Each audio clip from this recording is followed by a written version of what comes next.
بسم اللہ الرحمن الرحیم۔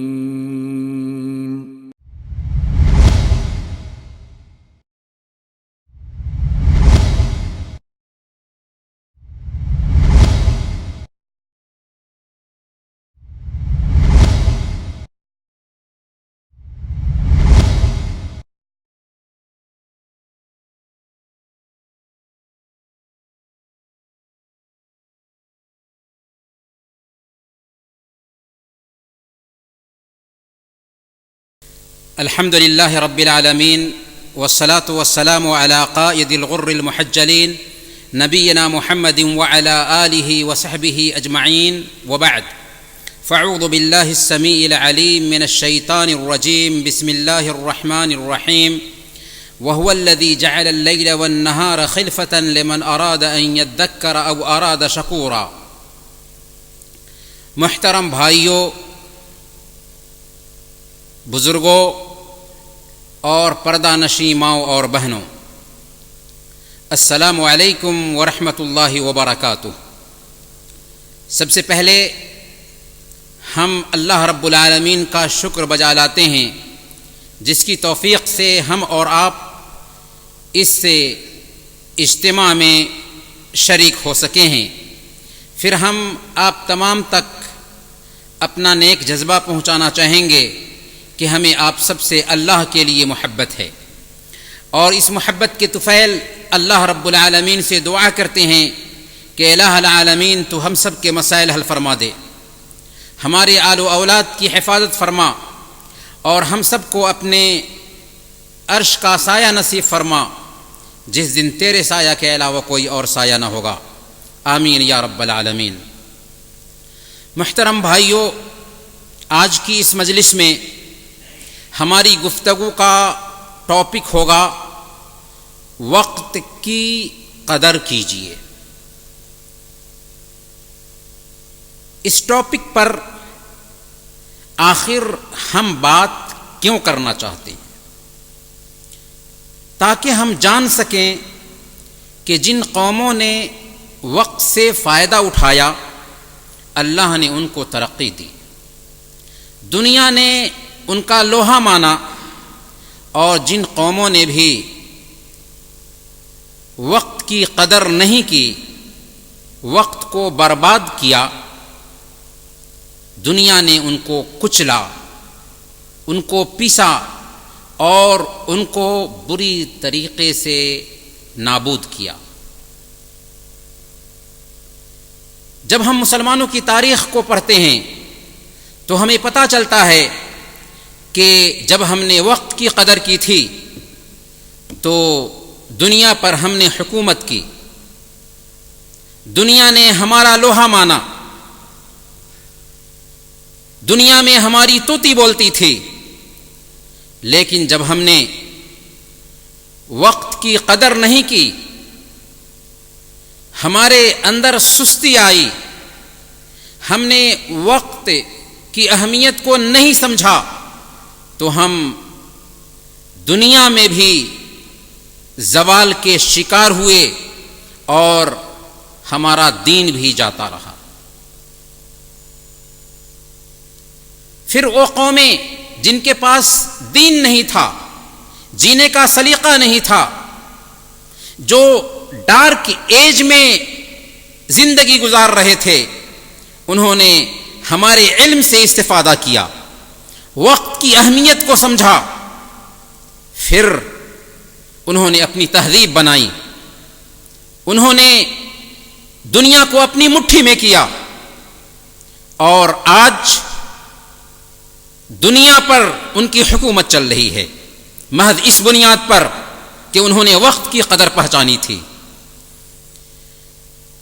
علامہ اقبال نے اسی کا رونا رویا تھا، گنوا دی ہم نے جو اسلاف سے میراث پائی تھی، ثریا سے زمیں پر آسمان نے ہم کو دے مارا، حکومت کا تو کیا رونا کہ وہ ایک عارضی شے تھی، نہیں دنیا کے آئینے مسلم سے کوئی چارہ، مگر وہ علم کے موتی کتابیں اپنے آبا کی، جو دیکھیں ان کو یورپ میں تو دل ہوتا ہے سپارہ، ضرورت ہے کہ آج ہم اپنی عظمت کو پہچانیں، ضرورت ہے کہ آج ہم وقت کی اہمیت کو سمجھیں، ضرورت ہے کہ آج ہم جانیں کہ وقت کے بغیر، وقت کی اہمیت کو سمجھے بغیر دنیا میں نہ کسی قوم نے ترقی کیا ہے اور نہ کر سکتی ہے۔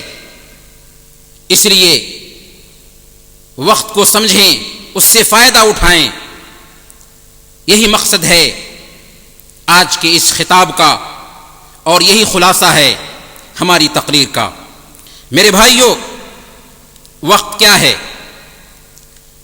وقت بہت تیزی سے گزرتا ہے، اور جب گزرتا ہے تو پھر دوبارہ لوٹ کر نہیں آتا۔ گیا وقت پھر ہاتھ آتا نہیں۔ اسی لیے لوگ کہتے ہیں کہ وقت سونا ہے، لیکن میں کہتا ہوں کہ وقت سونا ہی نہیں بلکہ سونا سے بہت قیمتی شے ہے، ہیرے موتی اور جواہر سے بہت قیمتی شے ہے۔ کیونکہ اگر ایک انسان ہیرے موتی اور سونا کو کھو دے تو بعد میں محنت کر کے حاصل کر سکتا ہے، اگر وہ نہ حاصل کر سکا تو اس کے بچے حاصل کر سکتے ہیں، لیکن اگر کسی نے وقت کو کھو دیا تو دنیا کا امیر ترین انسان بھی وقت کو کھونے کے بعد پھر دوبارہ واپس نہیں لا سکتا۔ وقت اصل میں زندگی ہے۔ ہماری زندگی کیا ہے؟ ہماری زندگی چند سالوں، چند مہینوں، چند ہفتوں، چند گھنٹوں اور چند منٹوں سے عبارت ہے۔ اسی لیے حسن بصری رحمۃ اللہ علیہ نے بیان فرمایا، یا ابن آدم انما انت ایام فاذا ذهب یوم ذهب بعضک۔ اے آدم کی اولاد، تم کیا ہو؟ چند دنوں سے عبارت ہو۔ ایک دن جب چلا جاتا ہے تو سمجھ لو کہ تمہارے جسم کا ایک حصہ گزر چکا ہے۔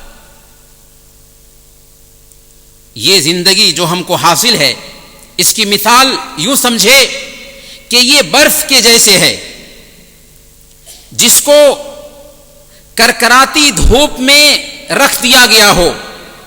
اس برف سے اگر کوئی فائدہ اٹھانا چاہتا ہے تو اٹھا لے، ورنہ ہر حالت میں وہ برف پگھل جائے گی۔ ویسی ہی ہماری زندگی ہے۔ اسی لیے ہماری زندگی سے ہر دن کچھ نہ کچھ کم ہو رہا ہے۔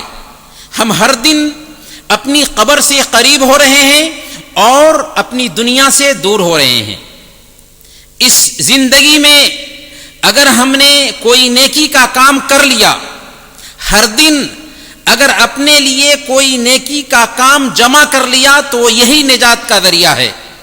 ابن مسعود رضی اللہ تعالیٰ عنہ بیان فرماتے ہیں، ما ندمت علی شیء ندمی علی یوم غربت شمسه نقص فیہ اجلی ولم یزد فیہ عملی۔ میں کسی چیز پر اتنا نادم نہیں ہوتا، اتنا شرمندہ نہیں ہوتا جتنا شرمندہ اس دن پر ہوتا ہوں جس کا سورج نکلا اور ڈوب گیا، لیکن اس دن میں میرے عمل میں اضافہ نہ ہو سکا۔ آج ہمارے کتنے دن ایسے ہی گزر جاتے ہیں لیکن ہمیں اس کی فکر نہیں ہوتی، بلکہ کتنوں کے دن تو گناہوں کے ساتھ گزرتے ہیں۔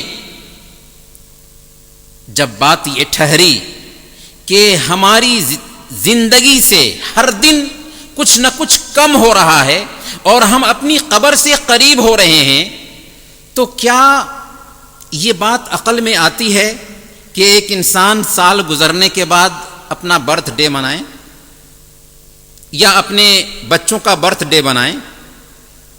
ایسا کام کون کر سکتے ہیں جن کے پاس عقل نہیں ہوگی؟ بھئی ایک سال گزر گیا تو آپ کی زندگی سے ایک سال کم ہوا ہے، تو آپ کو محاسبہ کرنا چاہیے کہ ہمارا یہ 1 سال کیسے کم ہوا، اس میں ہم نے کیا کیا اور کیا کھویا۔ آپ کے بچے کی زندگی سے 1 سال کم ہوا ہے تو آپ اس پہ خوشی منا رہے ہو، یہ ہے اسلامی سوچ، لیکن عقل کے کوروں کو سمجھ میں نہیں آتا۔ میرے بھائیوں، وقت 2 دھاری تلوار ہے۔ وقت اس تلوار کے جیسے ہے جس کے دونوں طرف دھار ہو، اگر آپ اس کو نہیں کاٹتے ہو تو وہ ضرور آپ کو کاٹ دے گی۔ اسی لیے امام شافعی رحمۃ اللہ علیہ نے بہت پتے کی بات کہی۔ انہوں نے کہا کہ میں نے صوفیہ کی صحبت اختیار کی تو سوائے 2 چیزوں کے میں نے ان سے کچھ بھی نہیں سیکھا۔ ان چیزوں میں سے پہلی چیز یہ تھی کہ الوقت کالسیف ان لم تقطعه یقطعک، کہ وقت 2 دھاری تلوار کے جیسے ہے، اگر تم اسے نہیں کاٹتے ہو تو وہ ضرور تجھے کاٹ دے گا۔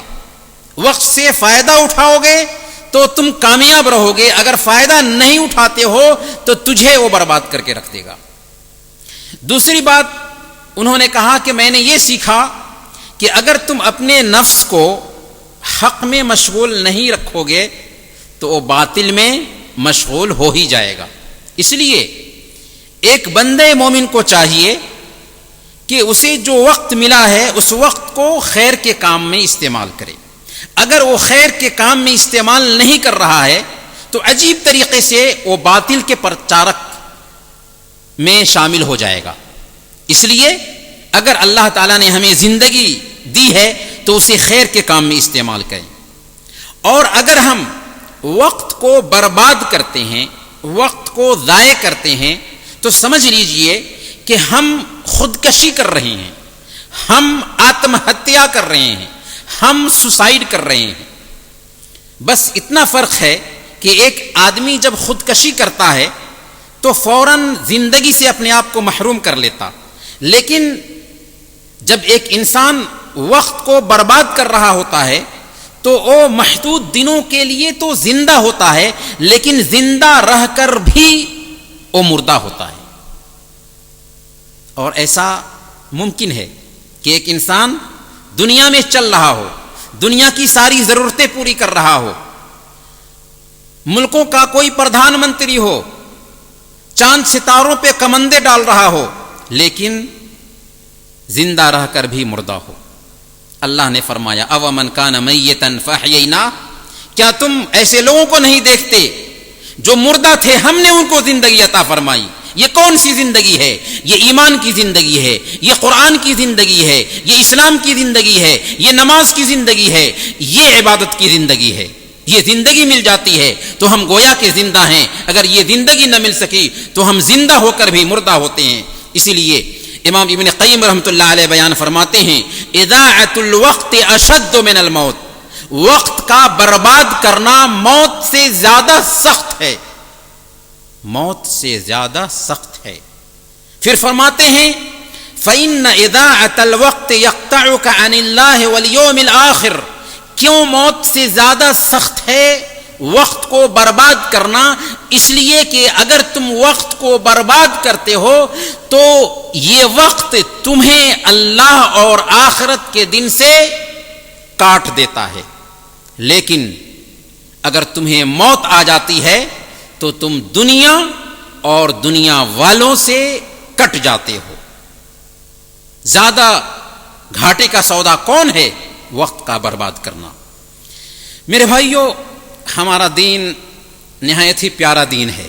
اس دین نے ہمیں جگہ جگہ پر وقت کی عظمت سکھائی ہے، وقت کا مقام اور مرتبہ سکھایا ہے۔ اپنے قرآن کو پڑھو، اللہ رب العالمین بیان فرماتا ہے ان فی خلق السماوات والارض واختلاف اللیل والنہار لآیات لأولی الالباب، زمین اور آسمان کی پیدائش اور دن اور رات کی باری باری آمد میں عقل رکھنے والوں کے لیے نشانیاں ہیں۔ آسمان اور زمین کی پیدائش الٹپ نہیں، دن کا آنا اور رات کا جانا اور رات کا آنا اور دن کا جانا یہ الٹپ نہیں، بلکہ اس کے اندر عقل رکھنے والوں کے لیے نشانیاں ہیں، اللہ تعالیٰ کے وجود کی نشانیاں ہیں۔ اللہ تعالیٰ سورہ الفرقان آیت نمبر 62 میں بیان فرماتا ہے وَهُوَ الَّذِي جَعَلَ اللَّيْلَ وَالنَّهَارَ خِلْفَةً لِمَنْ أَرَادَ أَنْ يَذَّكَّرَ أَوْ أَرَادَ شَكُورًا، وہی وہ ذات ہے جس نے رات اور دن کو ایک دوسرے کا جانشی بنایا، ہر اس شخص کے لیے جو سبق لینا چاہے یا جو شکریہ ادا کرنا چاہے۔ گویا کہ رات آتی ہے، دن جاتا ہے، دن آتا ہے اور رات جاتی ہے، اس میں سبق لینے والوں کے لیے سبق ہے، پیغام ہے، عبرت ہے۔ اور اللہ رب العالمین نے اپنی کتاب میں مختلف جگہوں پر وقت کے مختلف اجزاء کی قسم کھائی ہے۔ کبھی اللہ تعالیٰ رات کی قسم کھاتا ہے، کبھی اللہ تعالیٰ دن کی قسم کھاتا ہے، کبھی اللہ تعالیٰ چاشت کے وقت کی قسم کھاتا ہے، کبھی اللہ تعالیٰ فجر کے وقت کی قسم کھاتا ہے، کبھی اللہ تعالیٰ زمانے کی قسم کھاتا ہے۔ یاد رکھیں، اللہ تعالیٰ کے لیے جائز ہے کہ وہ دنیا میں کسی بھی مخلوق کی قسم کھائے، لیکن اللہ کے علاوہ کسی مخلوق کے لیے جائز نہیں کہ اللہ کے علاوہ کسی اور کی قسم کھائے۔ جان کی قسم، باپ کی قسم، ماں کی قسم، بیٹے کی قسم حرام ہے، جائز نہیں ہے۔ اللہ کے نبی صلی اللہ علیہ وسلم نے بیان فرمایا لا تحلفوا بآبائکم فمن کان حالفا فلیحلف باللہ او لیصمت، اپنے باپوں کی قسم مت کھاؤ، اگر کوئی قسم کھانا چاہتا ہے تو اللہ کی قسم کھائے ورنہ خاموش رہے۔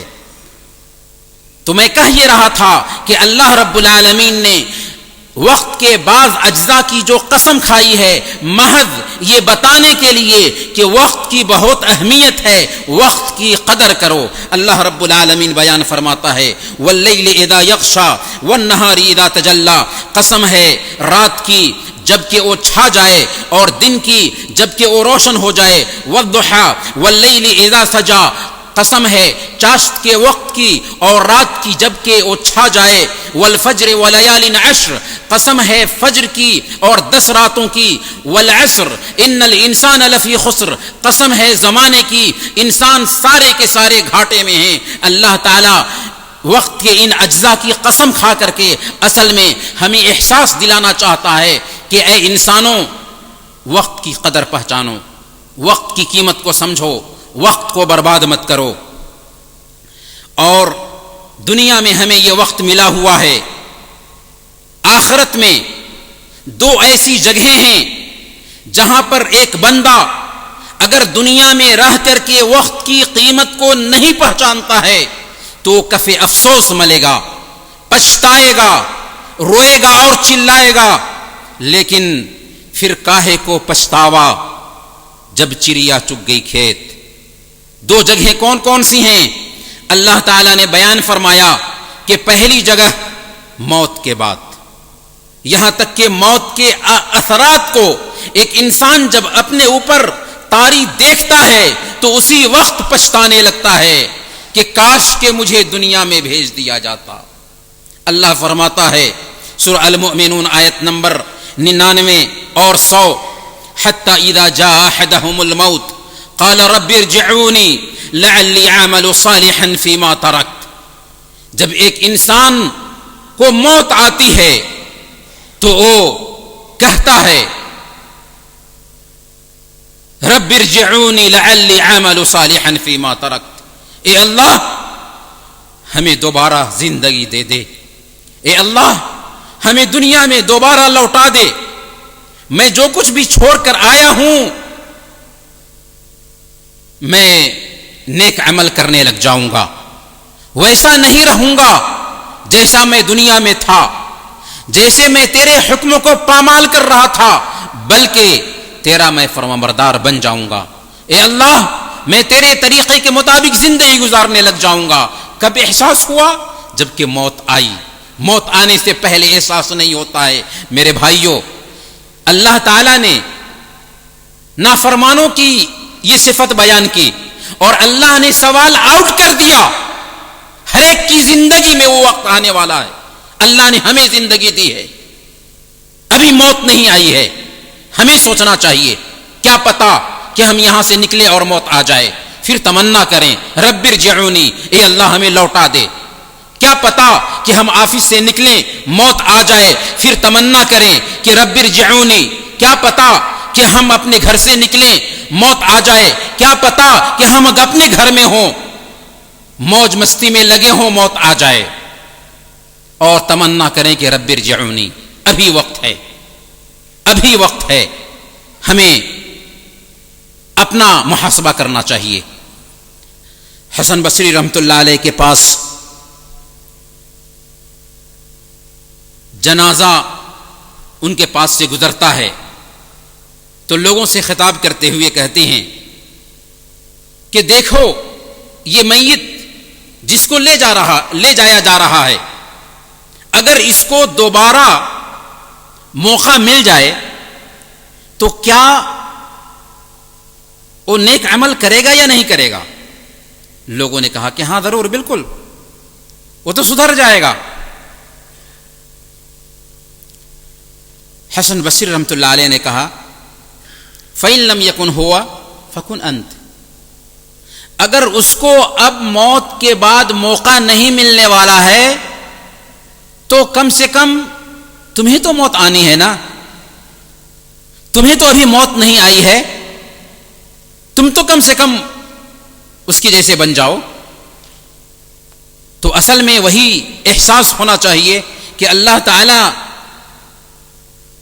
کے پاس جب ہم پہنچیں اور موت کو دیکھ لیں تو ہم پچھتائیں کہ کاش کہ دوبارہ زندگی مل جاتی. اللہ نے ہم کو زندگی ملی ہے، اس لیے ہمیں موت سے پہلے نیک عمل کرنے کی طرف دھیان دینا ہے. اللہ تعالیٰ نے یہ پہلی جگہ بیان کی جہاں پر ایک انسان جب موت کو دیکھے گا تو پچھتائے گا کہ کاش کہ مجھے دوبارہ زندگی ملی ہوتی. دوسری جگہ جہاں پر ایک بندہ تمنا کرے گا، خواہش کرے گا کہ کاش کہ مجھے دوبارہ زندگی مل جاتی، اللہ تعالیٰ نے بیان فرمایا کہ یہ جنت اور جہنم کے فیصلے کے بعد ہوگا.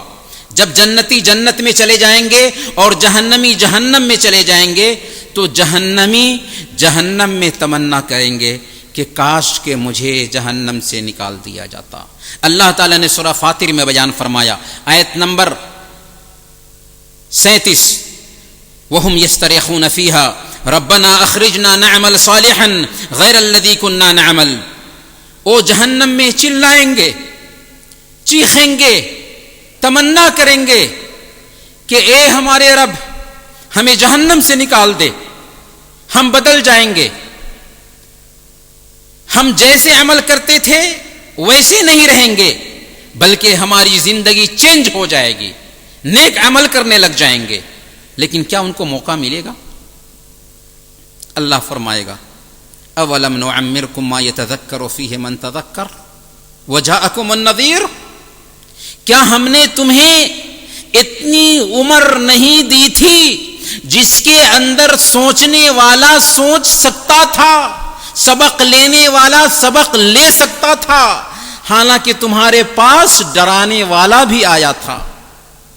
کتنی زندگی اللہ نے دی، سوال آؤٹ کر دیا تیاری کے لیے، پھر بھی نہیں سدھرے.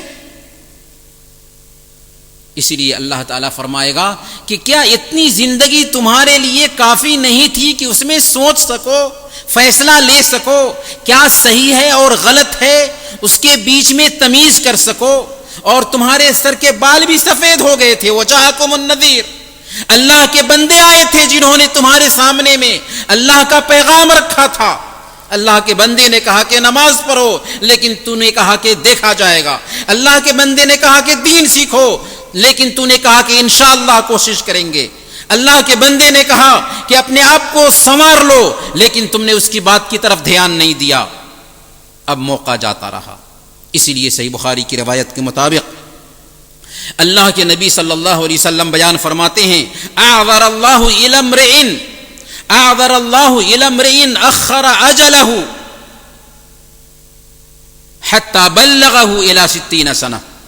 اللہ تعالی نے اس آدمی کے عذر کو ختم کر دیا ہے جس کو اللہ تعالی نے مہلت دی یہاں تک کہ وہ 60 سال کا ہو چکا. 60 سال کے ہو گئے، اب اللہ تعالیٰ کے ہاں کوئی عذر نہیں چلتا، اب نہیں تو کب؟ اب نہیں ہم اپنے آپ کو سنبھالیں گے تو کب سنبھالیں گے؟ لیکن 60 سال تک انتظار کیا موت کرے گی؟ کیا پتا کہ ابھی موت آ جائے؟ اس لیے ایک بندے مومن کو چاہیے کہ وہ اپنے بارے میں سوچے، غور کرے۔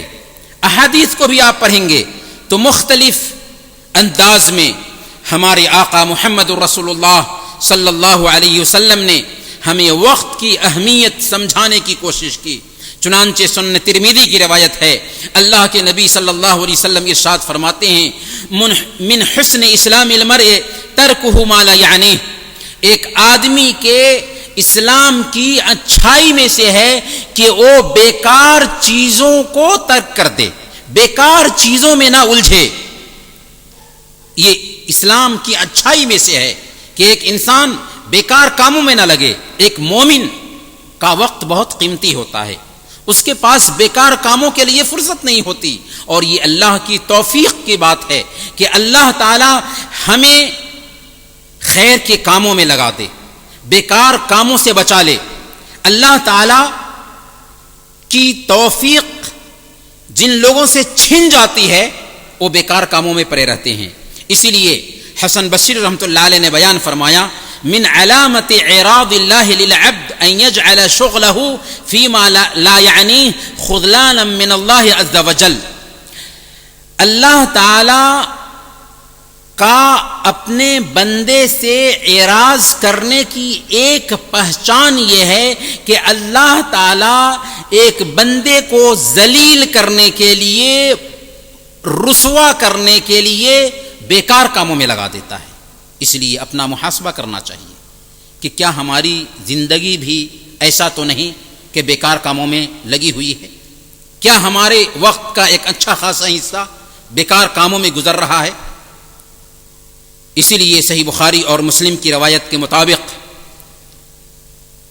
اللہ کے نبی صلی اللہ علیہ وسلم نے بیان فرمایا، نعمتان مغبون فیہما کثیر من الناس، الصحۃ والفراغ، دو نعمتیں ایسی ہیں جس کے حوالے سے اکثر لوگ گھاٹے میں ہوتے ہیں، ٹوٹے میں ہوتے ہیں، خسارے میں ہوتے ہیں۔ وہ دو نعمتیں کیا ہیں؟ ایک صحت ہے اور دوسری فرصت ہے۔ اللہ نے ہمیں صحت دی، بہت سارے لوگ ہیں اس صحت سے محروم ہیں۔ آپ جائیں ہاسپٹل میں دیکھیں، ارب پتی ہیں، اللہ نے ان کو ہر طرح کی نعمتوں میں رکھا تھا لیکن صحت گری ہوئی ہے۔ او تمنا کرتے ہیں کہ موت آ جائے لیکن موت بھی نہیں آ رہی ہے۔ کیا حالت ہے ان کی دیکھیے۔ اللہ نے ہماری صحت صحیح رکھی ہے، اس لیے بیماری کے آنے سے پہلے صحت کو غنیمت سمجھنا چاہیے، اور مشغولیت کے آنے سے پہلے فرصت کو غنیمت سمجھنا چاہیے۔ اللہ نے اگر ہم کو فرصت دی ہے تو اس سے فائدہ اٹھا لیں، کیا خبر کہ پھر فرصت نہ ملے۔ اسی لیے مستدرک حاکم کی روایت ہے، حضرت ابن عباس رضی اللہ تعالیٰ عنہ بیان فرماتے ہیں کہ اللہ کے نبی صلی اللہ علیہ وسلم نے ایک آدمی کو نصیحت کرتے ہوئے فرمایا تھا، اغتنم خمسا قبل خمس، 5 چیزوں کو 5 چیزوں سے پہلے غنیمت سمجھو۔ شبابک قبل حرمک، جوانی کو بڑھاپے سے پہلے غنیمت سمجھو۔ وصحتک قبل سقمک، بیماری سے پہلے تندرستی کو غنیمت سمجھو۔ وغناک قبل فقرک، اور بے نیازی کو مالداری سے اور بے نیازی کو فقر و فاقہ سے پہلے غنیمت سمجھو۔ وفراغک قبل شغلک، اور مشغولیت سے پہلے فرصت کو غنیمت سمجھو۔ وحیاتک قبل موتک، اور موت سے پہلے زندگی کو غنیمت سمجھو۔ غنیمت ہے صحت علالت سے پہلے، فراغت مشاغل کی کثرت سے پہلے، جوانی بڑھاپے کی زحمت سے پہلے، اقامت مسافر کی رحلت سے پہلے، فقیری سے پہلے۔ غنیمت ہے دولت، جو کرنا ہے کر لو، تھوڑی ہے مہلت۔ اس لیے ایک بندے مومن کو چاہیے کہ وہ اپنی جوانی کو غنیمت سمجھے، اپنی فرصت کو غنیمت سمجھے، اپنی صحت کو غنیمت سمجھے، اپنی بے نیازی کو مالداری کو غنیمت سمجھے، اور اپنی زندگی کو غنیمت سمجھے۔ کیوں؟ اس لیے کہ سوال آؤٹ کر دیا گیا ہے. کل قیامت کے دن ایک بندے کا قدم اللہ رب العالمین کے پاس سے اس وقت تک نہیں ہٹے گا جب تک کہ اس سے چند سوالوں کا جواب نہ پوچھ لیا جائے. وہ سوالات کیا ہوں گے؟ سنن ترمذی کی روایت کے مطابق اللہ کے نبی صلی اللہ علیہ وسلم بیان فرماتے ہیں لا تزول قدم عبد یوم القیامہ حتی یسأل عن عمره فیما افناہ. ایک بندے کا قدم کل قیامت کے دن اس وقت تک نہیں ہٹے گا جب تک کہ اس سے پوچھ نہ لیا جائے اس کی عمر کے بارے میں کہ اس نے عمر کو کہاں گنوایا. وعن علمه فیما عمل فیہ، اور اس کے علم کے بارے میں پوچھ نہ لیا جائے کہ اس نے علم کے مطابق کیا عمل کیا. وعن ماله من اين اكتسبه وفيما انفقه، اس کے مال کے بارے میں پوچھ نہ لیا جائے کہ اس نے مال کہاں سے کمایا اور کہاں خرچ کیا. وعن جسمه فيما ابلاه، اور اس کے جسم کے بارے میں نہ پوچھ لیا جائے کہ ہم نے تمہیں جسم دیا تھا، تم نے اس جسم کو کہاں لگایا. اگر ہم میں سے کسی ایک دوست کو اپنا حساب دینا ہو، اپنے ماں باپ کو ایک دن کا حساب دینا ہو تو ہماری کھٹیا کھڑی ہو جاتی ہے. لیکن اس وقت کا کیا حال ہوگا جب کہ ہم اللہ کے پاس حاضر ہوں گے. یومئذ تعرضون لا تخفى منکم خافیہ، جس دن تم اللہ کے پاس پیش کیے جاؤ گے کوئی چیز چھپی نہیں رہ سکتی. اللہ تعالی ہم سے ہمارے علم کے بارے میں پوچھے گا، ہماری صحت کے بارے میں پوچھے گا، ہماری جوانی کے بارے میں پوچھے گا، ہمارے مال کے بارے میں پوچھے گا، ہماری زندگی کے بارے میں پوچھے گا. ہم کیا جواب دیں گے؟ ابھی ہے موقع تیاری کرنے کا. میرے بھائیوں، جب ہم اپنے اسلامی شاعر پہ غور کرتے ہیں تو عجیب طریقے سے ہمارے اسلامی شاعر ہمیں وقت کی اہمیت بتاتے ہیں. ہر کام کے لیے ایک وقت طے کیا گیا ہے. یہ دراصل ایک پیغام ہے، ایک میسج ہے، ایک سبق ہے کہ ایک مسلمان کسی صورت میں اپنے وقت کو برباد کرنے والا نہیں ہوتا. چنانچہ ہم دیکھتے ہیں کہ آسمان اور زمین کی پیدائش کے وقت ہی مہینوں کی گنتی 12 رکھی گئی، ان میں 4 مہینے حرمت کے قرار دیے گئے. حج کے مہینے طے کیے گئے ہیں، انہی مہینوں میں حج کیا جا سکتا ہے. سال میں 2 عیدیں طے کی گئی ہیں، جمعہ کا دن طے کیا گیا ہے، شب قدر کا تعین کر دیا گیا ہے. سال میں 1 مہینے کے روزے طے کیے گئے ہیں، زکوٰۃ کا وقت طے کر دیا گیا ہے، نمازوں کے اوقات طے کر دیے گئے ہیں. ظہر کی نماز ہو سکتی ہے، عصر کے وقت عصر کی نماز ہو سکتی ہے، مغرب کے وقت مغرب کی نماز ہو سکتی ہے، عشاء کے وقت عشاء کی نماز ہو سکتی ہے، فجر کے وقت فجر کی نماز ہو سکتی ہے. اگر کوئی عصر کی نماز ظہر کے وقت پڑھنا چاہے نہیں ہوگی، وقت طے کر دیا گیا ہے، یہ بتانے کے لیے کہ اے بندے مومن، تیری زندگی میں وقت کی بہت اہمیت ہے. کچھ اوقات ایسے خاص کیے گئے ہیں جن میں نمازیں نہیں پڑھی جا سکتی، جن کو مکروہات صلاۃ کہتے ہیں. بچوں کے لیے کچھ ایسے اوقات خاص کیے گئے ہیں جن میں اپنے گھر میں ہوتے ہوئے اپنے ماں باپ کے گھر میں داخل نہیں ہو سکتے. یہ اسلامی آداب ہیں. من بعد صلاۃ الفجر وحین تضعون ثیابکم من الظہیرہ ومن بعد صلاۃ العشاء، کہ تمہارے بچے جو تمہارے پاس آتے جاتے ہیں لیکن 3 وقتوں میں وہ آ جا نہیں کر سکتے اجازت لیے بغیر، جبکہ فجر کا بعد ہو، جبکہ ظہر کے وقت تم قیلولہ کر رہے ہو، جبکہ عشاء کے بعد تم آرام کر رہے ہو. ایسے وقت میں حکم دیا گیا کہ تمہارے بچے بھی تمہارے گھر میں داخل ہوں تو وہ اجازت لے کر کے گھر میں داخل ہوں. یہ جو تعلیمات ہیں بس اس لیے ہیں تاکہ وقت کی اہمیت سمجھائی جا سکے. دعا کی قبولیت کے لیے خاص اوقات طے کیے گئے ہیں، صبح و شام کے اذکار کے لیے خاص اوقات طے کیے گئے ہیں کہ صبح و شام کے جو اذکار ہیں ان اذکار کو انہی کے وقتوں میں اہتمام کرنا ہے چنانچہ نیند سے بیدار ہونے کے اذکار ہیں، وضو کے بعد کے اذکار ہیں، جوتا پہننے کے اذکار ہیں، لباس کے اذکار ہیں، گھر میں داخل ہونے اور گھر سے نکلنے کے اذکار ہیں، مسجد میں داخل ہونے اور مسجد سے نکلنے کے اذکار ہیں، اذان کے بعد کی دعا ہے، نماز سے متعلقہ دعائیں ہیں، کھانے پینے کی دعائیں ہیں، مجلس برخاست ہونے کی دعائیں ہیں، سونے جاگنے کی دعائیں ہیں۔ یہ ساری دعائیں انہی وقتوں میں اہتمام کرنا ہے ان کا۔ دراصل یہ اس بات کا پیغام ہے کہ ایک مسلمان کو چاہیے کہ اپنے وقت کے بارے میں سنجیدہ بنے۔ گویا کہ یہ اسلامی شاعر ٹائم مینجمنٹ سکھلاتے ہیں۔ اسلامی شاعر سے ہم ٹائم مینجمنٹ کا سسٹم سیکھتے ہیں۔ میرے بھائیوں، ہمیں وقت کی اہمیت تب تک سمجھ میں نہیں آئے گی جب تک کہ ہم آئیڈیل لوگوں کی زندگی میں جھانک کر نہ دیکھیں، اپنے اسوا اور قدوہ کو نہ دیکھیں۔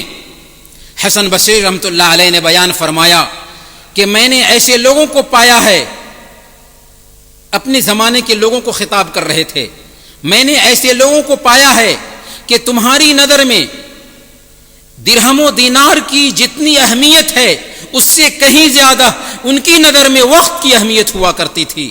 چنانچہ امام بخاری رحمۃ اللہ علیہ کو دیکھیے، جنہوں نے حدیث کی سب سے صحیح حدیث صحیح بخاری لکھی، ان کے بارے میں آپ پڑھیے، انہوں نے عالم اسلام کی خاک چھان ڈالی صرف اللہ کے نبی صلی اللہ علیہ وسلم کی احادیث کو جمع کرنے کے لیے۔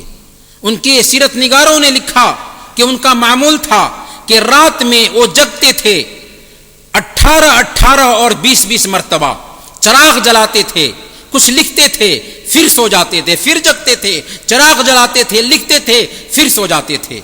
امام مسلم رحمۃ اللہ علیہ، جنہوں نے حدیث کی صحیح کتاب لکھی صحیح مسلم، ان سے ایک مرتبہ ایک حدیث کے بارے میں پوچھا گیا، اس کے بارے میں ان کے پاس معلومات نہیں تھی، گھر گئے، حدیث تلاشنا شروع کر دیا، گھر والوں نے کھجور کی ایک ٹوکری لا کر کے سامنے میں رکھ دیا، مشغول تھے حدیث کھوجنے میں۔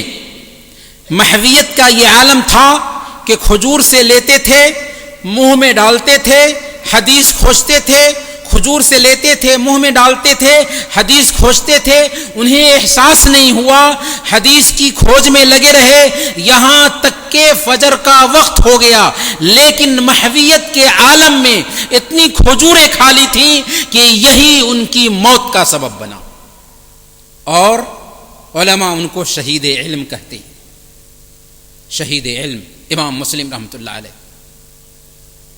امام ابن تیمیہ رحمۃ اللہ علیہ جو 8ویں صدی ہجری کے عالم ہیں، ان کی بہت ساری کتابیں ہیں، صرف ان کے فتاوی کا مجموعہ 37 جلدوں پر مشتمل ہے۔ کتنی جلدوں پر؟ 37 جلدوں پر مشتمل ہے۔ انہوں نے اس فتاوی کے اکثر حصے کو جیل میں بند ہو کر کے لکھا تھا۔ ان کے بارے میں ان کے شاگرد امام ابن قیم رحمۃ اللہ علیہ بیان فرماتے ہیں کہ امام ابن تیمیہ رحمۃ اللہ علیہ ایک دن میں جتنے صفحات لکھتے تھے اتنے صفحات ایک ٹائپ رائٹر ایک ہفتے میں بھی نہیں لکھ سکتا ہے۔ کیسے برکت حاصل ہوئی تھی ان کو۔ ان کی وفات کے بعد انہوں نے جو کچھ لکھا تھا، ان کی کتابوں کے حوالے سے کہا جاتا ہے کہ ان کی زندگی کا اگر دن نکالا جائے اور ہر دن پر 50 صفحہ تقسیم کیا جائے پھر بھی کتابیں بھاری پڑ جائیں گے۔ کتنا لکھا انہوں نے ہم سمجھ سکتے ہیں، لیکن اس کے باوجود عبادت میں کیسے تھے۔ امام ابن قیم رحمۃ اللہ علیہ جو ان کے شاگرد ہیں خود کہتے ہیں کہ ان کا معمول تھا کہ فجر کے بعد سے سورج طلوع ہونے تک مسجد میں بیٹھتے تھے، اور اشراق کی نماز سے پہلے کسی صورت میں مسجد سے نہیں نکلتے تھے. انہوں نے ایک دن کہا تھا کہ ہذہ غدوتی لو لم اتغد الغداء سقطت قوتی، کہ یہ میرا کھانا ہے، اگر میں یہ کھانا نہ لوں تو میری طاقت جاتی رہے گی. یہ روحانی کھانا ہے. ایسے تھے ہمارے اسلاف، وقت کی اہمیت سمجھنے والے، وقت کی قدر پہچاننے والے. امام ابن قیم رحمۃ اللہ علیہ جو خود ان کے شاگرد ہیں، انہوں نے بہت ساری کتابیں لکھی. ایک کتاب زاد المعاد ہے، 4 جلدوں پر مشتمل ہے. زاد المعاد سیرت کی کتاب ہے جس کے اندر فقہی مسائل بھی بیان کیا ہے. انہوں نے سیرت سے مستفاد ہونے والے فقہی مسائل، اس کتاب کو انہوں نے سفر کی حالت میں لکھا تھا، بغیر کسی حوالے کے سفر کی حالت میں لکھا تھا. کیسا علم تھا ان کا، کیسے وہ سفر کو بھی کام میں لاتے تھے. علامہ سرخسی جو حنفی مسلک کے بہت بڑے فقیہ ہیں، انہوں نے ایک کتاب لکھی المبسوط. یہ کتاب معتبر کتاب مانی جاتی ہے. اس کتاب کو انہوں نے جیل کی کال کوٹری میں بند ہو کر کے لکھا تھا. ابن عقیل رحمۃ اللہ علیہ جو حنبلی مسلک کے امام سمجھے جاتے ہیں، انہوں نے ایک کتاب لکھی تھی الفنون، وہ 800 جلدوں پر مشتمل تھی، 800 مجلدات پر مشتمل تھی. صرف مردوں کی بات نہیں ہے بلکہ عورتیں بھی، یہ اسلام کی ہسٹری ہے میرے بھائیوں. عورتیں بھی اسلامی تاریخ میں بہت ساری عالمات، فاضلات، فقیہات اور محدثات پیدا ہوئیں. اگر آپ جاننا چاہیں، ہم اپنی بہنوں سے کہنا چاہیں گے کہ اگر وہ عورتوں کے کارناموں کو جاننا چاہتی ہیں تو مولانا اسحاق بھٹی صاحب کی ایک کتاب ہے اسلام کی بیٹیاں، ان کا مطالعہ کیا جائے. میرے کہنے کا مطلب یہ ہے کہ یہ تھے ہمارے اسلاف، یہ تھے ہمارے آئیڈیل جنہوں نے وقت کی قدر پہچانی تھی. لیکن آج ہم کیا ہیں؟ تھے وہ آبا تمہارے مگر تم کیا ہو، ہاتھ پر ہاتھ دھرے منتظر فردا ہو. آج ہمارا وقت عجیب طریقے سے بیکار کاموں میں ضائع ہوتا ہے، برباد ہوتا ہے. وہ کون کون سے کام ہیں جن میں ہم اپنے وقتوں کو برباد کرتے ہیں؟ بنیادی طور پر چند کام ہیں. سب سے پہلے نمبر پر آج ہمارا وقت سوشل میڈیا میں سب سے زیادہ برباد ہو رہا ہے. سوشل میڈیا کا استعمال ہم عجیب طریقے سے دیوانگی سے کر رہے ہوتے ہیں. فیس بک ہے، واٹس ایپ ہے، ویڈیو گیمز ہیں، موبائل فون کا غلط استعمال ہے. اس کی وجہ سے ہو یہ رہا ہے کہ ہم اپنے اپنوں سے دور اور غیروں سے قریب ہو رہے ہیں. ایک گھر میں ماں باپ ہیں لیکن ان کو کوئی پوچھنے والا نہیں ہے، لیکن بچے ہیں کہ دور کے دوستوں سے رشتہ داریاں نبھا رہے ہیں اور چاٹنگ میں لگے ہوئے ہیں. یہ کون سا اخلاق ہے؟ سوشل میڈیا نے ہمیں وقت کو برباد کرنا سکھایا ہے.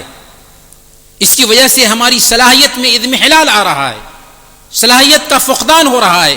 جب پڑھیں گے نہیں، مطالعہ نہیں کریں گے تو فکر میں وسعت کیسے پیدا ہوگی؟ صلاحیت میں گہرائی کیسے آئے گی؟ اس لیے ضرورت ہے کہ سوشل میڈیا پر لگام لگایا جائے. میں یہ نہیں کہتا کہ ہم سوشل میڈیا کا استعمال چھوڑ دیں، بلکہ سوشل میڈیا آج نعمت ہے، اس کا استعمال ہونا چاہیے. دین سیکھنے کے لیے اس کا استعمال کیجیے، دعوت کے کام کے لیے اس کا استعمال کیجیے. آج ہمارے پاس چانسز ہیں. اگر ہم لکھ سکتے ہیں تو لکھیں سوشل میڈیا پر. اگر ہم لکھ نہیں سکتے ہیں تو ایسے دعات ہیں جو لکھتے ہیں، جو بات کر رہے ہیں، ان کے ویڈیوز کو شیئر کریں، اس میں اچھا کامنٹ کریں، ان کو دوسروں تک پھیلائیں. یہ کام ہے کرنے کا. سوشل میڈیا کا صحیح استعمال کریں، خیر کے کام میں سوشل میڈیا کا استعمال کریں. یہ ہے آج کرنے کا کام. بلکہ سب سے اہم کام یہی ہے کہ سوشل میڈیا کا استعمال کر کے اپنے وقت کا صحیح استعمال کر سکتے ہیں. اسی طریقے سے آج ہمارا جو وقت برباد ہوتا ہے، دنیا کی چاہت اور موت کو بھولنے کی وجہ سے بھی ہمارا وقت برباد ہوتا ہے. اللہ نے فرمایا الہاکم التکاثر حتی زرتم المقابر، تمہیں دنیا کی چاہت نے غافل رکھا یہاں تک کہ موت کو گلے لگا لیے. قبر کی زیارت کر بیٹھے. جی ہاں، یہی حالت ہے ہماری.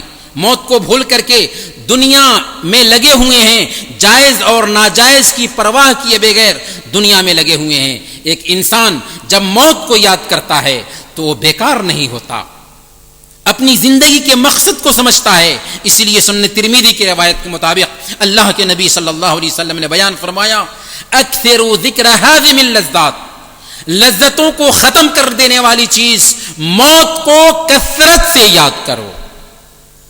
جب ہم موت کو یاد کریں گے تو ہم اپنے مقصد کو سمجھیں گے، اپنی زندگی کے مقصد کو دھیان میں رکھیں گے اور اسے سامنے میں رکھ کر کے اسے بنانے کی کوشش کریں گے. تیسری چیز جو ہمارے وقت کو برباد کرنے کا سبب بنتی ہے وہ ہے بری صحبت. کبھی کبھی ہم اچھے ہوتے ہیں لیکن صحبت غلط ملی، وقت کو برباد کرنے والے لوگوں کے ساتھ ہم اٹھتے بیٹھتے ہیں، ہم بھی وقت کو برباد کرنے لگ جاتے ہیں. اس لیے صحبت پہ دھیان دینا چاہیے. اگر ہماری صحبت ایسے لوگوں کے ساتھ ہے جو وقت کی قدر کرنا جانتے ہیں تو ہم بھی وقت کی قدر کریں گے. اللہ کے نبی صلی اللہ علیہ وسلم نے بیان فرمایا، المرء علی دین خلیلہ فلینظر احدکم من یخالل. ایک آدمی اپنے دوست کے طریقے پر ہوتا ہے، اس لیے اسے غور کر کے دیکھنا چاہیے کہ کس سے دوستی کر رہا ہے.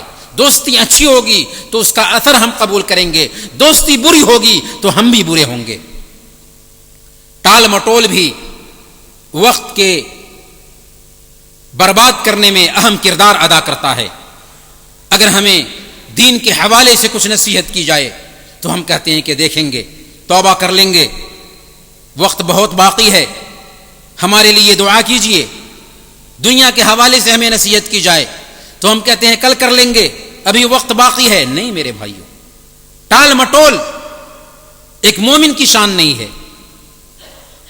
آج کا کام آج ہی کرنا ہے، کل نہیں. کل نہ کر، کل کا کوئی بھروسہ نہیں، کل کو کس نے دیکھا ہے. اس لیے عمر فاروق رضی اللہ تعالیٰ عنہ نے بیان فرمایا کہ من القوت الا تؤخر عمل اليوم الى غد. طاقت کی پہچان یہ ہے کہ تم آج کا کام کل پر مؤخر مت کرو، کل پر مت ڈالو. اور ہمارا دین نیکی کے کام میں سبقت کی تعلیم دیتا ہے. فاستبقوا الخیرات، خیر کے کام میں سبقت کرو. وفی ذلک فلیتنافس المتنافسون، اس کام میں، خیر کے کام میں مقابلہ کرنے والوں کو مقابلہ کرنا چاہیے. ہمارے رب نے کہا وسارعوا الی مغفرۃ من ربکم وجنۃ عرضها السماوات والارض. اپنے رب کی مغفرت اور اس جنت کی طرف دوڑو جس کی وسعت آسمان اور زمین کے برابر ہے. اس لیے ایک بندے مومن کو ٹال مٹول نہیں کرنا چاہیے. آج کا کام آج ہی کریں گے، کل پہ نہیں ڈال سکتے. میرے بھائیوں، ہم اپنے دائرہ میں رہ کر کے وقت سے کیسے فائدہ اٹھا سکتے ہیں، یہ اہم سوال ہے. ہم اپنے دائرہ میں رہ کر کے وقت سے کیسے فائدہ اٹھائیں؟ تو سب سے پہلے نمبر پر ہمیں چاہیے کہ علم سیکھنے کے لیے وقت نکالیں. علم سیکھنے کے لیے، علم صرف انہی کو نہیں سیکھنا ہے جو اپنے آپ کو فارغ کر کے کسی مدرسے میں قید کر لیتے ہیں، بلکہ علم سیکھنا ہر مسلمان کی ذمہ داری ہے.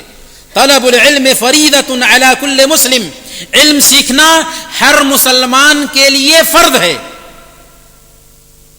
یہ بنیادی کام ہے ایک مسلمان کا کہ جیسے وہ نماز اور روزوں کا اہتمام کرتا ہے ویسے ہی نماز اور روزوں کا طریقہ جانے. اللہ تعالی نے اپنی کتاب میں بیان فرمایا فَاعْلَمْ أَنَّهُ لَا إِلَهَ إِلَّا اللَّهُ، جان لو کہ اللہ کے علاوہ کوئی معبود برحق نہیں. اس آیت کے ضمن میں امام بخاری رحمۃ اللہ علیہ باب باندھتے ہیں، باب العلم قبل القول والعمل. باب ہے علم حاصل کرنے کا قول اور عمل سے پہلے. آپ بولنا چاہ رہے ہیں، آپ عمل کرنا چاہ رہے ہیں، عمل کرنے سے پہلے، کلمہ لا الہ الا اللہ کی گواہی دینے سے پہلے، مسلمان بننے سے پہلے علم حاصل کرنا ہے، سیکھنا ہے، طالب علم کی طرف دھیان دینا ہے. یہاں پر دو غلط فہمی پائی جاتی ہے. پہلی غلط فہمی یہ پائی جاتی ہے، کچھ لوگ کہیں گے کہ ہمارے پاس ٹائم نہیں ہے. ہمارے پاس 24 گھنٹے ہیں، ٹائم نہیں ہے. 24 گھنٹہ ہے ہمارے پاس. اللہ نے 24 گھنٹہ ہر ایک کو دیا ہے, مالدار ہو یا فقیر ہو, کالا ہو یا گورا ہو, ہر ایک کو دیا ہے. اس 24 گھنٹے میں ہم چاہیں تو اپنے آپ کو بنا سکتے ہیں اور چاہیں تو اپنے آپ کو بگاڑ سکتے ہیں. ٹائم نہیں ہے. ہم نے چونکہ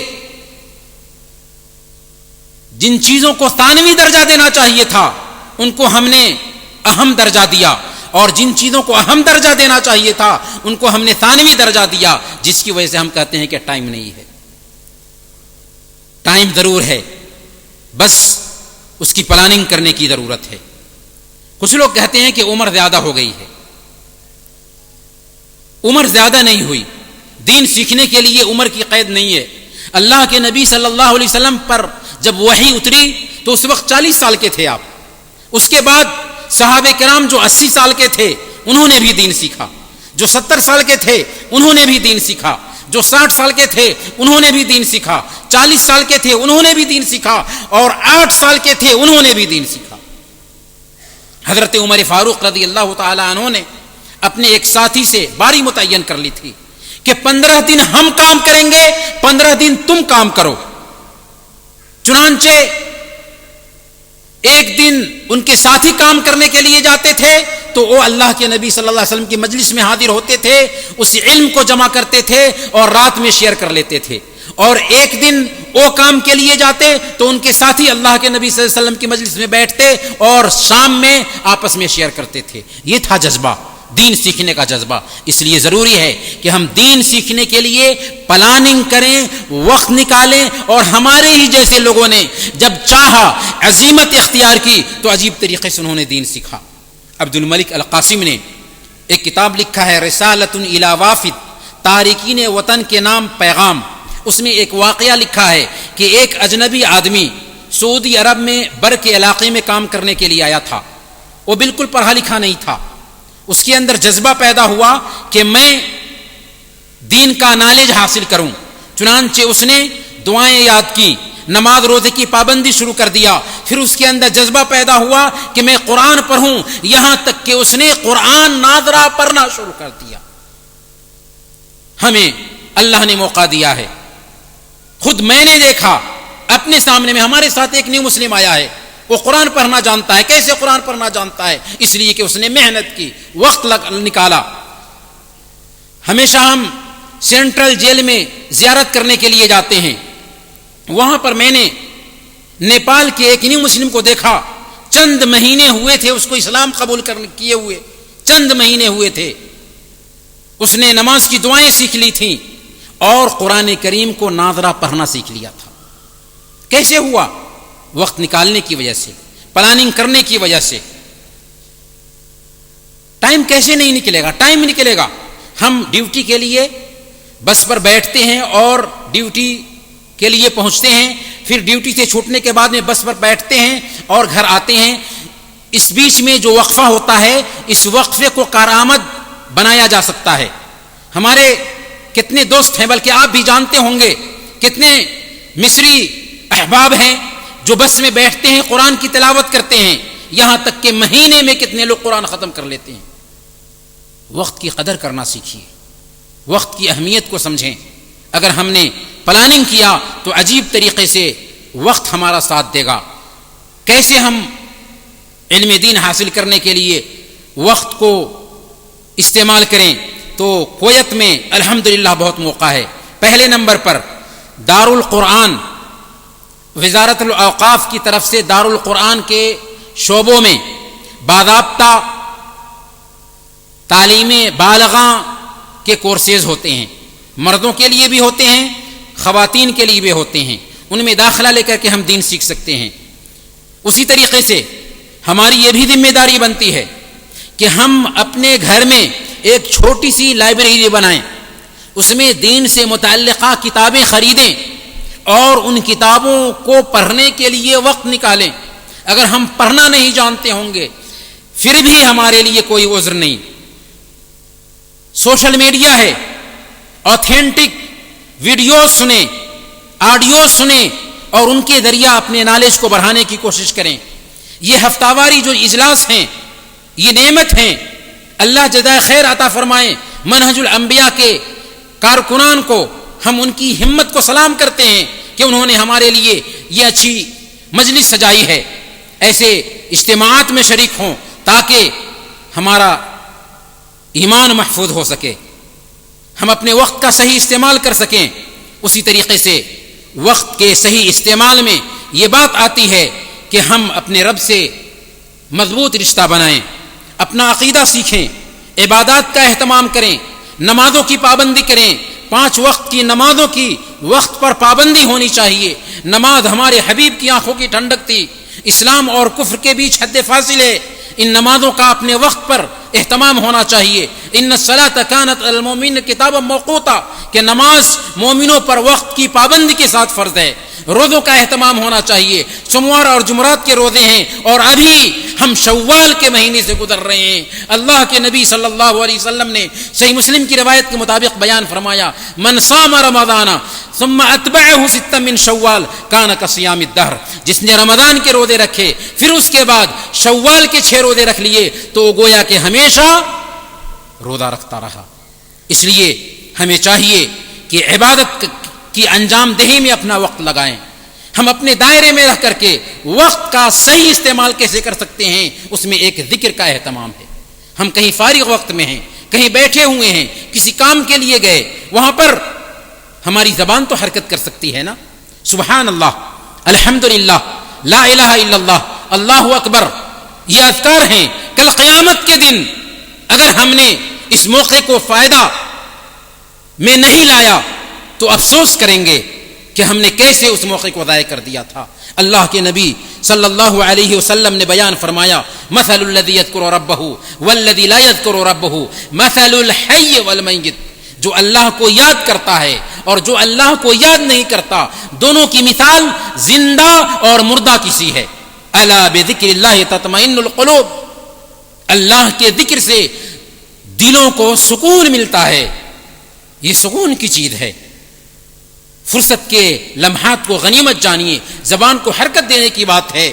صحیح بخاری کی روایت ہے, اللہ کے نبی صلی اللہ علیہ وسلم نے بیان فرمایا, اس حدیث کو امام بخاری نے اپنی صحیح میں سب سے اخیر میں بیان کیا ہے کہ 2 بول ایسے ہیں جو زبان پر بہت ہلکے ہیں, میزان میں بہت بھاری ہوں گے اور اللہ کو بہت پیارے ہیں.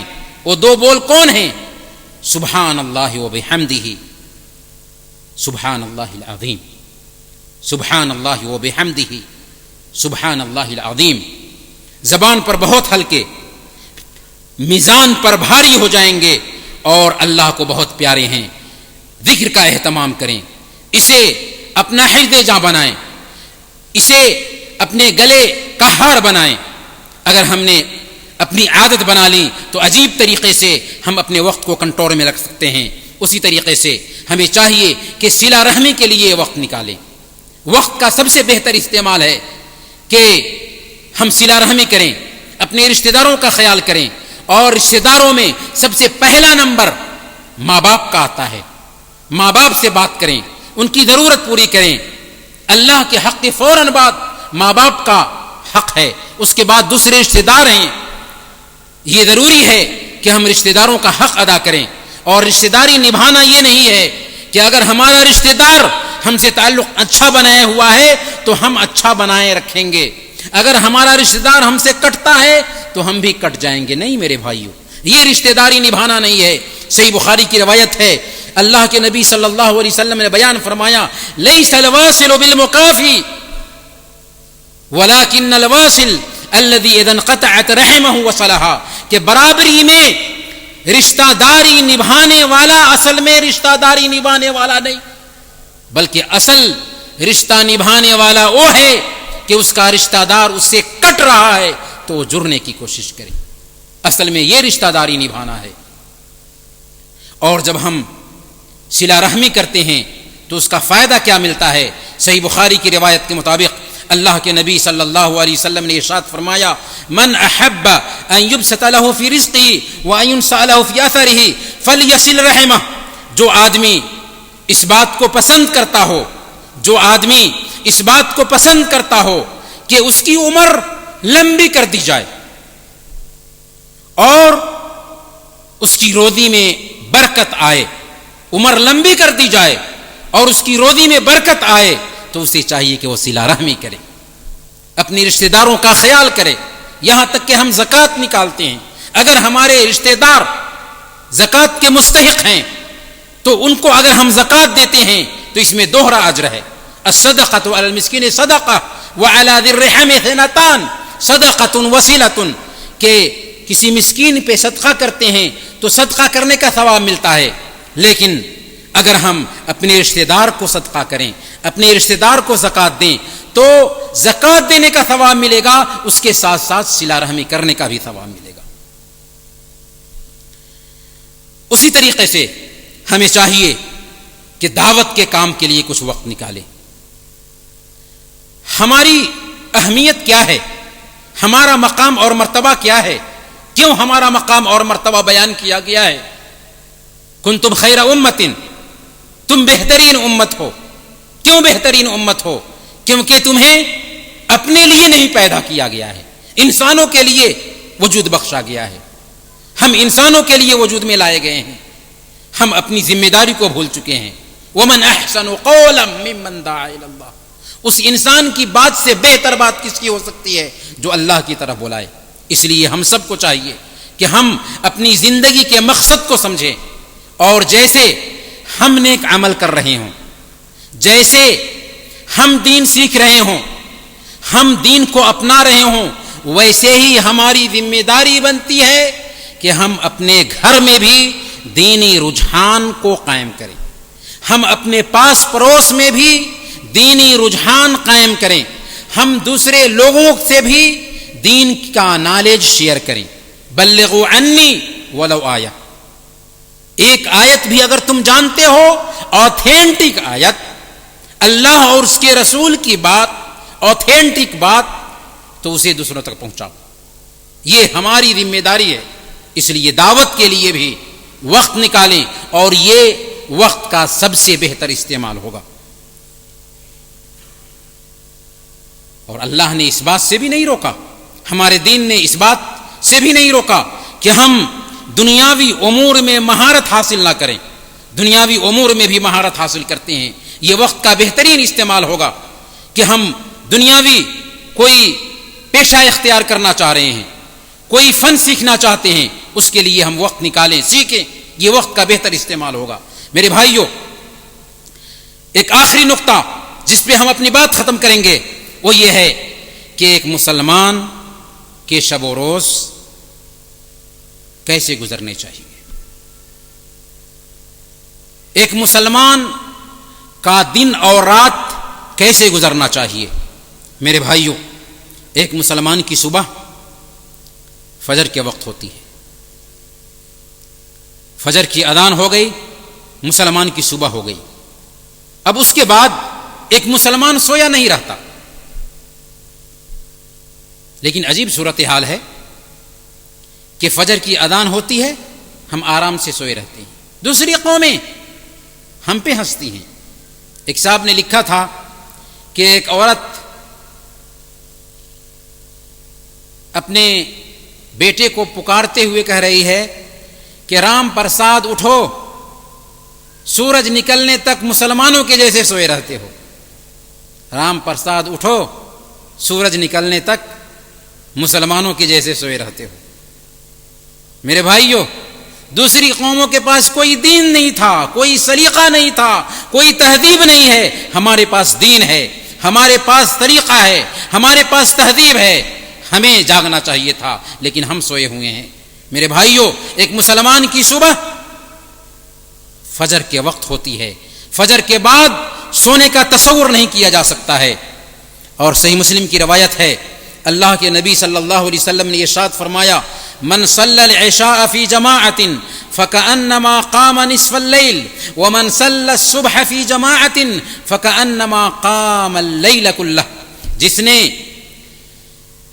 عشاء کی نماز جماعت سے ادا کر لی اور فجر کی نماز جماعت سے ادا کر لی، سمجھ لو کہ وہ پوری رات قیام کرتا رہا، جس نے عشاء کی نماز جماعت سے ادا کر لی وہ آدھی رات قیام کرتا رہا، اور جس نے فجر کی نماز بھی جماعت سے ادا کر لی گویا کہ اس نے پوری رات قیام کیا۔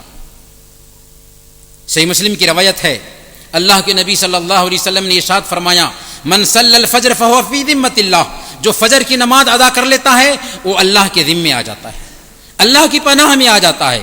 اس لیے ہمیں چاہیے کہ ہم فجر کی نماز کا جماعت سے اہتمام کریں۔ جو لوگ فجر کی نماز جماعت سے نہیں پڑھتے وہ شیطان کے آلہ کار بنتے ہیں۔ صحیح بخاری اور مسلم کی روایت ہے، اللہ کے نبی صلی اللہ علیہ وسلم نے بیان فرمایا کہ ایک بندہ جب سوتا ہے تو شیطان اس کے سر پہ 3 گرہیں لگاتا ہے، علیک لیل طویل فرقد، تم پر لمبی رات ہے آرام سے سوئے رہو، اور ہر گرہ میں پھونکتا ہے۔ جب ایک بندہ جگتا ہے اللہ کا نام لیتا ہے تو اس کی ایک گرہ کھل جاتی ہے، جب وضو کرتا ہے دوسری گرہ کھل جاتی ہے، جب نماز پڑھتا ہے تیسری گرہ بھی کھل جاتی ہے۔ فأصبح نشیطا طیب النفس وإلا أصبح خبیث النفس کسلان، اب وہ حشاش بشاش اور تازہ دم ہو جاتا ہے، ورنہ بری طبیعت والا، خبیث طبیعت والا سست اور کاہل بن کر کے صبح کرتا ہے۔ کیا ہم اس کا مشاہدہ نہیں کرتے ہیں؟ اسی لیے اللہ کے نبی صلی اللہ علیہ وسلم کے پاس صحیح بخاری اور مسلم کی روایت کے مطابق ایک آدمی کا ذکر کیا گیا جو سویا یہاں تک کہ سویا رہ گیا، تو آپ نے فرمایا تھا ذاک رجل بال الشیطان فی اذنہ، وہ ایسا آدمی ہے جس کے کان میں شیطان نے پیشاب کر دیا تھا۔ کیا ہم چاہتے ہیں کہ ہمارے کان میں ہر دن شیطان پیشاب کرے؟ مولانا مسلم رحمۃ اللہ علیہ نے کہا تھا، سوتا رہا وقت سحر، سجدہ سے ہو کر بے خبر، کانوں میں تیرے موت کر، شیطان گیا اے بے نماز۔ ہمیں اپنے رویے پہ نظر ثانی کرنا چاہیے۔ باتیں بہت ساری ہوتی ہیں لیکن ہم دھیان نہیں دیتے، کب دھیان دیں گے؟ اس لیے میرے بھائیوں، میرا ایک پیغام ہوگا کہ ہم اپنی زندگی پہ غور کریں، جو واجبات ہیں ان میں کوتاہی نہ کریں، یہ وقت کا سب سے بہتر استعمال ہے۔ اسی طریقے سے جب ہم صبح کریں تو یہ عزم کر کے صبح کریں کہ آج کے دن ہم اطاعت کے کام میں اپنا وقت لگائیں گے، اور آج کا دن ہمارے کل سے بہتر ہوگا، اور کام صبح سے شروع کر دیں۔ صبح میں سونا نہیں چاہیے۔ اللہ کے نبی صلی اللہ علیہ وسلم نے بیان فرمایا، اللہم بارک لامتی فی بکوریا، اے اللہ میری امت کو صبح میں برکت عطا فرما۔ صبح کا وقت سونے کا وقت نہیں ہے، صبح کے وقت میں پلاننگ کے ساتھ میں جگنا چاہیے۔ اگر کوئی آدمی سوتا بھی ہے تو فجر کی نماز پڑھ کے سونا چاہے تو سو سکتا ہے، لیکن اگر جگتا ہے تو زہ خوب۔ اسی طریقے سے ہمیں چاہیے کہ صبح میں اپنے دنیاوی کاموں کی تحدید کر لیں، اس کا چارٹ بنا سکتے ہوں تو چارٹ بنائیں۔ وقت کے صحیح استعمال کے لیے بہترین نسخہ ہے کہ ہم ڈیلی کا چارٹ بنائیں، اور چارٹ بنا کر کے اپنے کاموں کو نمٹانے کی کوشش کریں۔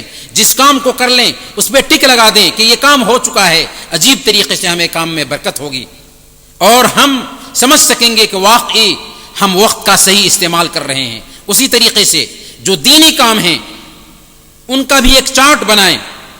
5 وقت کی نمازیں ہیں، والدین کی اطاعت ہے، اہل و عیال کی خبرگیری ہے، بچوں کی تربیت ہے۔ ابھی بچوں کی چھٹی کے ایام گزر رہے ہیں، ہم اپنے بچوں کی تربیت کے لیے خاکہ بنائیں، پلاننگ کریں کہ کیسے ہم چھٹی میں اپنے بچوں کی تربیت کر سکتے ہیں۔ یہ کرنے کے کام ہیں، وقت کا صحیح استعمال اسی میں ہے۔ اسی طریقے سے اگر ہم سے ہو سکتا ہے تو چاشت کی نماز پڑھیں، اور ظہر کا وقت ہوتا ہے تو ظہر کی نماز ادا کرنے کے لیے مسجد میں جائیں۔ یہ اور ایک دوسری بیماری ہے کہ ہم اپنے گھر میں نماز پڑھنے کے عادی بن چکے ہیں، اللہ کے نبی صلی اللہ علیہ وسلم کے پاس صحیح مسلم کی روایت کے مطابق ایک نابینا آتا ہے. وہ کہتا ہے کہ اے اللہ کے نبی صلی اللہ علیہ وسلم، میں نابینا ہوں، میرے پاس کوئی ایسا آدمی نہیں ہے جو مسجد پہنچا سکے، کیا میں گھر میں بیٹھ کر، گھر میں رہ کر کے نماز پڑھ سکتا ہوں؟ آپ نے فرمایا کیا تم اذان کی آواز سنتے ہو؟ انہوں نے کہا کہ ہاں یا رسول اللہ، اذان کی آواز تو سن لیتا ہوں. آپ نے فرمایا فاجب، تیرے لیے گنجائش نہیں، اگر اذان کی آواز سنتے ہو تو تیرے لیے ضروری ہے کہ مسجد میں آ کر کے نماز پڑھو. ایک نابینا کو رخصت نہیں مل رہی ہے تو ہمیں کیسے رخصت ملے گی؟ شریعت کی روح کو سمجھیں. اسی طریقے سے فرض نمازوں کے علاوہ سنتوں کی پابندی کریں. بہت سارے لوگ فرائض کا اہتمام کرتے ہیں لیکن سنتوں میں کوتاہی کرتے ہیں. نہیں، سنتوں کا بھی اہتمام کرنا چاہیے. صحیح مسلم کی روایت ہے، ام حبیبہ رضی اللہ تعالی عنہ بیان فرماتی ہیں، اللہ کے نبی صلی اللہ علیہ وسلم نے بیان فرمایا، وہ کہتی ہیں کہ میں نے اللہ کے نبی صلی اللہ علیہ وسلم کو فرماتے ہوئے سنا، ما من عبد مسلم یصلی للہ کل یوم 12 رکعۃ تطوعا غیر فریضۃ الا بنى اللہ لہ بہن بیتا فی الجنہ. جو مسلمان بندہ دن اور رات میں فرائض کے علاوہ 12 رکعت سنتوں کا اہتمام کرتا ہے، اللہ تعالی اس کے لیے جنت میں گھر بناتے ہیں. کہاں؟ جنت میں گھر بناتے ہیں. دنیا میں اگر ہم گھر بنانا چاہیں تو برسوں پلاننگ کرنا پڑتی ہے، اور اگر گھر بنا بھی پاتے ہیں تو اینٹ اور پتھر کا گھر ہوتا ہے. لیکن ان 12 رکعتوں کی پابندی کی وجہ سے اللہ تعالی ہمارے لیے جنت میں گھر بناتا ہے، جس کی ایک اینٹ سونے کی اور دوسری اینٹ چاندی کی ہوگی. اسی لیے ام حبیبہ رضی اللہ تعالی عنہ بیان فرماتی ہیں کہ ما ترکتہن منذ سمعتہن من رسول اللہ صلی اللہ علیہ وسلم، کہ جب سے میں نے اس حدیث کو اللہ کے نبی صلی اللہ علیہ وسلم کی مبارک زبان سے سنا، اس وقت سے اب تک کے ان 12 رکعتوں کو ترک نہیں کیا ہے. ہم نے بھی سن لیا.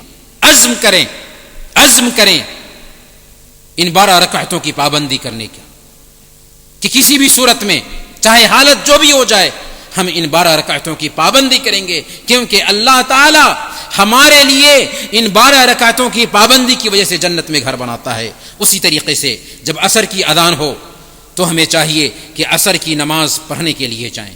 اگر سوئے بھی ہوں لیکن پھر بھی جگیں اور عصر کی نماز جماعت سے پڑھیں. اللہ کے نبی صلی اللہ علیہ وسلم نے صحیح بخاری کی روایت کے مطابق بیان فرمایا، الذی تفوتہ صلاۃ العصر، الذی تفوتہ صلاۃ العصر فکأنما اوتر اہلہ ومالہ. جس کی عصر کی نماز فوت ہو جاتی ہے، سمجھ لو کہ اس کے اہل و عیال تباہ ہو گئے اور اس کا سارا مال تباہ ہو گیا. کیا بچا؟ ساری فیملی برباد ہو گئی، سارا کاروبار چوپٹ پڑ گیا، صرف ایک عصر کی نماز فوت ہو جانے کی وجہ سے. کس نے کہا؟ ہمارے حبیب نے کہا، بل تؤثرون الحیات الدنیا، بلکہ تم دنیاوی زندگی کو ترجیح دیتے ہو، والآخرۃ خیر وابقیٰ، جبکہ آخرت کی زندگی بہتر ہے اور باقی رہنے والی ہے. میرے بھائیو، عملی زندگی میں ان باتوں کو جگہ دینے کی ضرورت ہے. یہاں سے اٹھنے سے پہلے ہم اپنے آپ سے طے کریں کہ ہم کم سے کم فرائض میں کوتاہی نہیں کریں گے، نمازوں کی وقت پر پابندی کریں گے. اسی طریقے سے جب سورج ڈوبتا ہے تو سورج ڈوبتے ہی اذان ہوگی اور مغرب کی نماز ادا کریں گے. پھر اس کے بعد عشاء کی اذان ہوگی تو ہم عشاء کی نماز ادا کریں گے. عشاء کے بعد اللہ کے نبی صلی اللہ علیہ وسلم کا حکم ہے کہ ہم سو جائیں. اللہ کے نبی صلی اللہ علیہ وسلم کے بارے میں آتا ہے، صحیح بخاری کی روایت ہے، کان یکرہ النوم قبل العشاء والحدیث بعدها، کہ اللہ کے نبی صلی اللہ علیہ وسلم عشاء سے پہلے سونے کو اور عشاء کے بعد بات کرنے کو ناپسند کرتے تھے، لیکن اگر کوئی اچھی بات کرنی ہے، دین کی بات کرنی ہے، اہم بات کرنی ہے، جیسے دینی مجلسیں ہیں، تو یہ مہینے میں ایک مرتبہ آتے ہیں۔ بہت سارے لوگوں کے پاس شیطان یہاں بھی آتا ہے اور وہ سمجھاتا ہے کہ بھئی تم اجتماع میں جاتے ہو، بہت تاخیر ہو جاتی ہے، فجر کی نماز چھوٹ جائے گی۔ یہ شیطانی وسوسہ ہے۔ کیا ایک دن ہم قربانی نہیں دے سکتے؟ کل چھٹی کا دن ہے، اگر ہماری فجر کی نماز چھوٹ جانے کا اندیشہ ہے تو کیا ہم ایک رات جگ کر کے ذکر میں، تسبیح میں، اللہ کی یاد میں نہیں لگا سکتے؟ کم سے کم موقع ہے ہمارے لیے، ہم سوئیں نہیں، عبادت کریں، تہجد پڑھیں، یہاں تک کہ فجر کی نماز جماعت سے پڑھیں، پھر سوئیں تاکہ ہم جمعہ کی نماز میں حاضر ہو سکیں۔ میرے بھائیوں، یہ عزیمت چاہیے ہمیں، یہ عزیمت درکار ہے۔ مسلمان قوم زندہ قوم ہے، مسلمان حرکت کا نام ہے، سستی کا نام نہیں، مسلمان حرکت کا نام ہے، مسلمان چستی کا نام ہے۔ میرے بھائیوں، جب ہم سونے جائیں تو سونے سے پہلے ہمیں چاہیے کہ ہم سونے سے پہلے کے اذکار پڑھ لیں۔ سونے کے پہلے کے اذکار کیا ہیں؟ اللہ کے نبی صلی اللہ علیہ وسلم کی تعلیم ہے کہ ہم سونے سے پہلے وضو کر لیں۔ اس کے بعد صحیح بخاری کی روایت ہے، اللہ کے نبی صلی اللہ علیہ وسلم نے یہ وظیفہ اپنی بیٹی اور داماد کو بیان کیا تھا، اور ان کی بیٹی اور داماد نے جب یہ وظیفہ سنا تو کہتے ہیں کہ زندگی بھر اس پر عمل کرتے رہے۔ وظیفہ کیا ہے؟ 33 مرتبہ سبحان اللہ، 33 مرتبہ الحمدللہ، 34 مرتبہ اللہ اکبر کہہ لیں۔ اللہ کے نبی صلی اللہ علیہ وسلم نے بیان فرمایا تھا، خیر لکما من خادم، تمہارے لیے خادم سے بہتر ہے یہ وظیفہ اختیار کرنا۔ اسی طریقے سے ہمیں چاہیے کہ آیت الکرسی پڑھ لیں۔ صحیح بخاری کی روایت کے مطابق شیطان نے ابو ہریرہ رضی اللہ تعالی عنہ سے کہا تھا کہ اگر تم سونے سے پہلے آیت الکرسی پڑھ لیتے ہو تو اللہ کی طرف سے ایک نگراں تمہارے لیے طے کر دیا جائے گا اور تمہارے پاس شیطان نہیں آئے گا۔ اللہ کے نبی صلی اللہ علیہ وسلم سے ابو ہریرہ رضی اللہ تعالی عنہ نے ذکر کیا تو کہا کہ صدقک وہو کذوب، شیطان نے سچ کہا حالانکہ وہ جھوٹا ہے۔ اس لیے آیت الکرسی پڑھ کر کے سونا چاہیے۔ اور ایک کام یہ کرنے کا ہے کہ ہم سورہ الاخلاص پڑھیں، سورہ الناس پڑھیں، سورہ الفلق پڑھیں۔ یہ 3 سورتیں پڑھیں، دونوں ہاتھ میں تھوکیں اور 3 سورتیں پڑھیں، اور پھر ہاتھ کو جہاں تک ہمارا ہاتھ پہنچتا ہے جسم کے حصے تک ان سارے حصوں کو مل لیں۔ 1 مرتبہ کریں، پھر دوسری مرتبہ پڑھیں، پھر مل لیں، تیسری مرتبہ پڑھیں، پھر پورے بدن پہ مسح کر لیں اور سونے کی دعا پڑھ کر کے سو جائیں۔ زندگی میں برکت ہوگی۔ یہ کچھ باتیں تھیں، کیا آپ لوگ اور کچھ سنیں گے یا ختم کر دوں؟ وقت ہو گیا ہے۔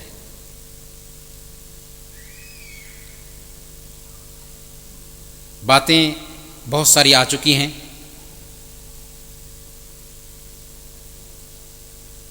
ایک اعلان ہے کہ انشاءاللہ مرد اور خواتین کا الگ الگ واٹس ایپ گروپ تجوید سیکھنے کا شروع کرنے والے ہیں۔ خواہش مند حضرات رابطہ کریں۔ 66152641 66152641۔ ہم آپ تمام بھائیوں کے بہت شکر گزار ہیں کہ آپ نے ہماری باتیں سنی۔ وقت کی قدر کریں کے حوالے سے تفصیلات سماعت فرمایا،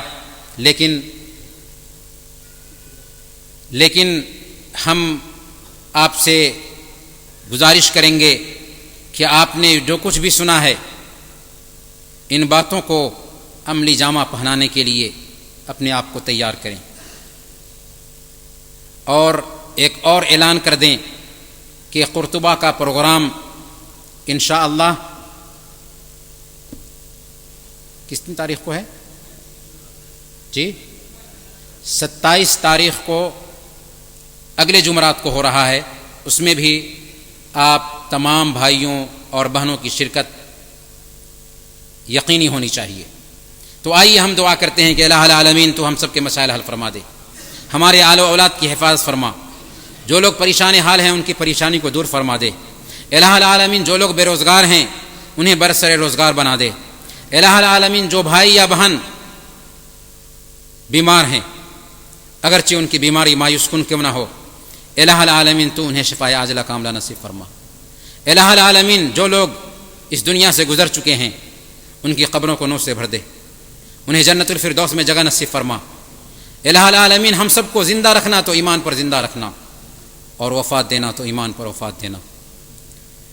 ربنا تقبل منا انك انت السميع العليم وتب علينا انك انت التواب الرحيم سبحانك رب العزة عما يصفون وسلام على المرسلين وصلى اللهم على نبينا محمد وعلى آله وصحبه أجمعين۔